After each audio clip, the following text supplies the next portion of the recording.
Bubur putih lembut ini kelihatannya sederhana, tapi dulu dianggap makanan sakral yang penuh makna.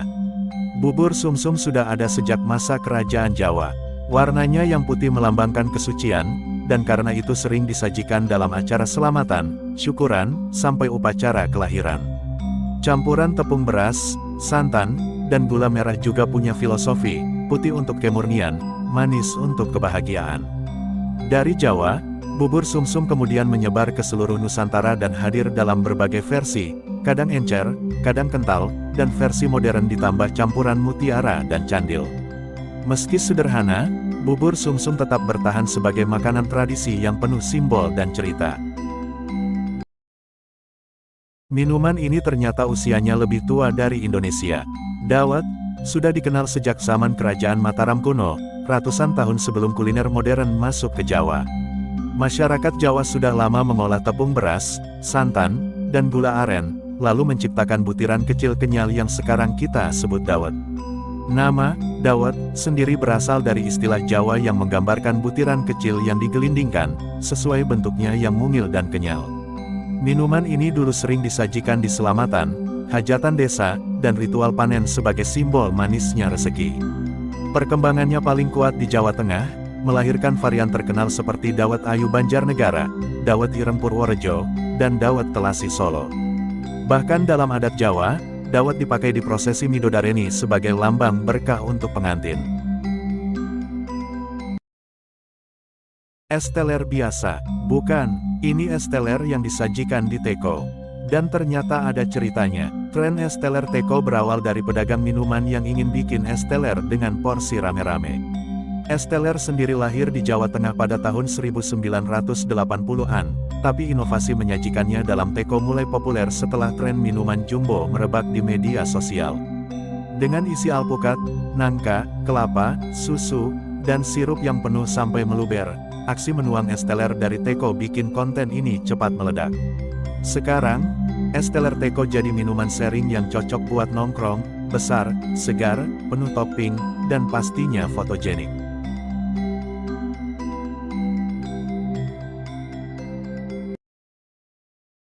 Siapa sangka, makanan sederhana ini ternyata sudah menemani orang Nusantara sejak ratusan tahun lalu.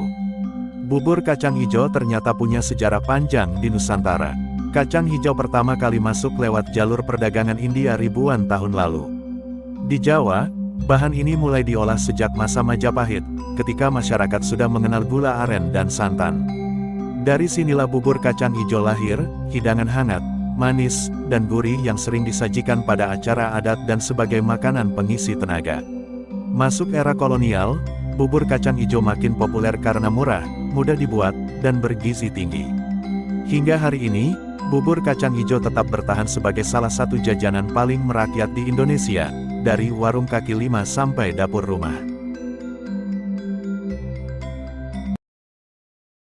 Kamu tim diaduk atau gak diaduk? Ternyata makanan ini bukan asli Indonesia. Bubur ayam tidak muncul begitu saja.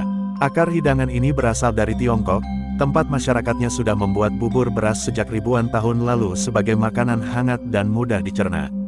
Saat pedagang Tiongkok datang ke Nusantara pada abad ke-19, tradisi bubur itu ikut terbawa.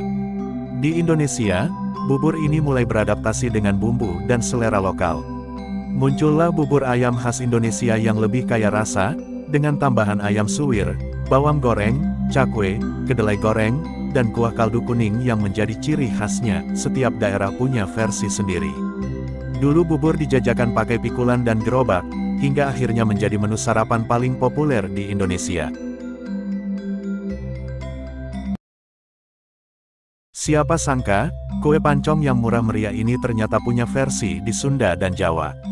Kalau kamu pernah makan kue pancong yang gurih dan wangi kelapa, kamu sedang merasakan salah satu jajanan tertua khas Betawi.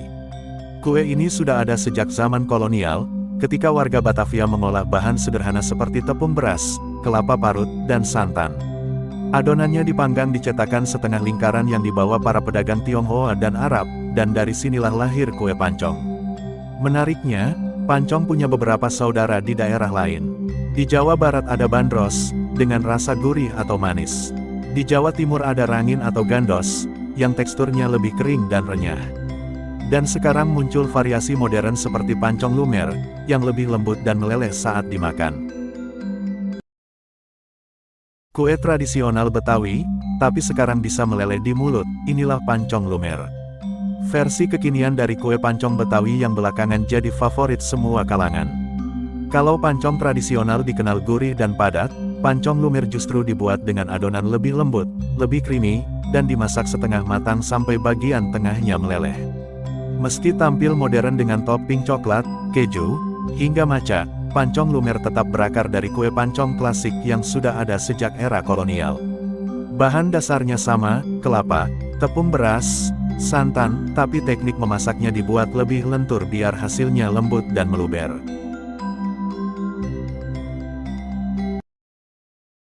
Pernah makan kue tiaw? Ternyata mie licin ini punya sejarah panjang dari perantau Tiongkok hingga jadi favorit di Indonesia. Kue tiaw, hidangan ini berasal dari Tiongkok Selatan, khususnya dari komunitas Hokkien dan Teohu, yang menyebutnya kue tiaw, artinya mie dari beras. Saat para perantau Tiongkok datang ke Asia Tenggara pada abad ke-19, mereka membawa tradisi kuliner ini. Dari sinilah kue tiaw mulai berkembang di Indonesia, Malaysia, hingga Singapura. Di Indonesia sendiri, kue tiaw berkembang jadi banyak versi, kue tiaw goreng, kue tiaw sapi Pontianak, sampai kue tiaw Medan yang kaya rempah. Dulu, kue tiaw identik dengan pedagang Tionghoa, tapi kini sudah jadi makanan semua kalangan. Mie ayam favoritmu, sebenarnya bukan asli Indonesia, tapi justru hasil adaptasi jenius. Mie ayam, hidangan ini berakar dari kuliner Tiongkok, terutama tradisi mie gandum yang sudah ada ribuan tahun lalu. Pada masa migrasi besar orang Tionghoa ke Nusantara, resep mie dibawa masuk dan mulai beradaptasi dengan lidah lokal. Disinilah muncul inovasi, mie lebih lembut, topping ayam dipotong kecil lalu dimasak dengan bumbu kecap, bawang, dan rempah khas Indonesia. Di era 1970-an, gerobak mie ayam mulai menjamur di kota-kota, jadi makanan rakyat yang murah dan mengenyangkan. Dari resep sederhana itu, lahirlah berbagai varian. Pernah kepikiran nggak, kue sederhana ini ternyata terinspirasi dari jajanan Belanda zaman kolonial?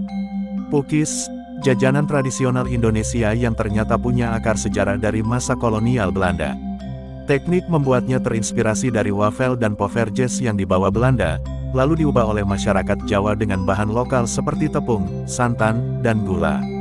Cetakan khas berbentuk cekungan pun jadi ciri utama pukis. Berawal dari daerah Jawa, khususnya Banyumas, kue ini menyebar ke seluruh Indonesia dan berkembang jadi banyak rasa. Dari pukis polos, coklat, hingga versi lumer kekinian, pukis tetap jadi jajanan yang selalu bikin nostalgia. Bakwan jagung itu sederhana, tapi asal-usulnya nggak sesederhana rasanya. Bakwan jagung yang sering kita makan ternyata punya sejarah panjang. Jagung pertama kali masuk ke Nusantara pada abad ke-16 dibawa pedagang Portugis dan Spanyol. Karena mudah tumbuh di berbagai daerah, jagung cepat menjadi bahan makanan harian masyarakat, terutama saat beras sulit didapat. Dari kebiasaan memasak jagung inilah muncul ide mencampurnya dengan tepung, bawang, dan rempah, lalu digoreng agar lebih praktis dan mengenyangkan. Hasilnya adalah bakwan jagung, atau di beberapa daerah disebut perkedel jagung. Setiap wilayah punya gaya sendiri, ada yang tebal dan lembut, ada yang tipis garing. Sampai sekarang, bakwan jagung tetap jadi salah satu gorengan paling favorit, murah, gurih, dan selalu bikin ketagihan. Kelihatannya cuma ketan dan gula merah, tapi siapa sangka makanan ini menyimpan tradisi leluhur Jawa. Awuk-awuk atau iwel-iwel adalah jajanan tradisional Jawa yang sudah ada sejak masa nenek moyang. Kue ini dibuat dari tepung ketan, kelapa parut, dan gula merah yang dikukus dengan aroma khas daun pisang. Dahulu, iwel-iwel sering disajikan sebagai simbol doa keselamatan dan kemakmuran dalam tradisi desa. Bentuknya yang sederhana melambangkan kesederhanaan hidup masyarakat Jawa. Seiring waktu, awuk-awuk menyebar ke berbagai daerah, dari Jawa Timur hingga Jawa Tengah, dan tetap menjadi kue rumahan yang disukai karena rasanya yang manis, legit, dan lembut.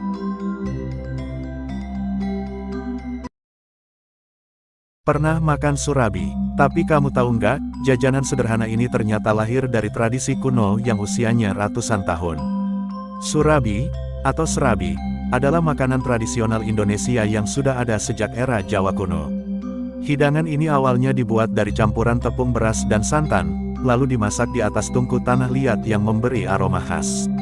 Surabi dipercaya berasal dari Jawa Barat dan Jawa Tengah, dengan dua gaya besar, Surabi Bandung yang identik dengan topping manis atau modern, dan Surabi Solo yang lebih tipis, gurih, dan disajikan dengan kuah kinca gula merah. Dahulu, surabi sering dibuat untuk acara adat atau sedekahan sebagai simbol keberkahan.